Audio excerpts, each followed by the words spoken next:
Episod ini adalah bersama dengan Local Bakery. Hari ini kita ada perlawanan 4 penjuru. Siapa dapat 10 dulu akan menang RM200. Haiwan mamalia darat apakah yang tidak boleh lompat? Gajah. Betul, Nisa 1. Haiwan apakah yang mempunyai cap jari yang hampir sama dengan manusia? Orangutan. Bukan. Beruk. Bukan. Koala. Betul, Munirah 1. Labah-labah ada berapa kaki? 8. Okey, lat tali lat. Tali tampar. Yang tengah Osom. Oh, Okey, Anis 1. Apakah nama proses di mana haiwan tidur sepanjang musim sejuk? hibernasi. Betul, Ami jawab dulu. Jantung undang terletak di mana? Kepala. Betul, Nisa 2. Apakah gelaran bagi negeri Kelantan? Darul Naim. Darul Naim betul. Ami 2. Apakah kereta kedua keluaran Pro 2? Kancil. Busa. Betul, Munirah 2. Tempat manakah yang dikenali sebagai Permata Kedah? Langkawi. Betul, CJ. Ami 3. Jambatan angkat pertama di Asia Tenggara? Terengganu. Betul, Ami 4. Siapakah Perdana Menteri Malaysia yang pertama meletakkan jawatan? Tun Mahathir. Kan? Tunku Abdul Rahman. Badawi. Tunku Abdul Rahman betul. Sukan Olimpik diadakan setiap berapa tahun? 4 tahun. 4. Nisa jawab dulu. Nisa 4. Dalam permainan catur, buah apakah yang boleh bergerak secara menyerong sahaja? Bishop. Betul. Munirah 3. Mata wang apakah yang digunakan oleh paling banyak negara? Dolar. US dolar. Bukan. Euro. Betul. Munirah 4. Berapa planet dalam sistem suria yang mempunyai sistem cincin? 1. 2.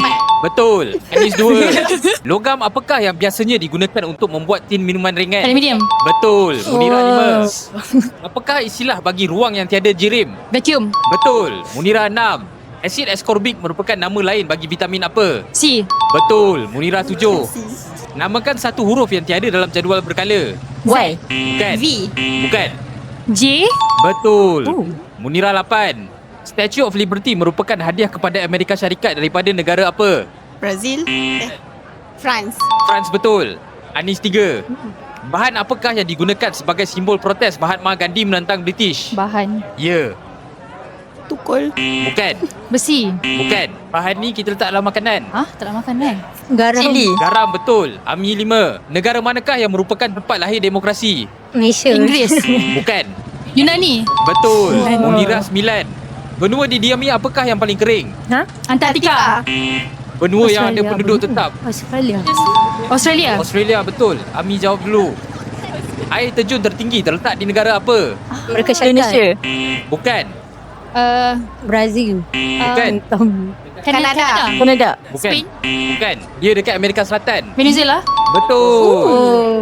Munirah 10. Munirah menang. Terima kasih.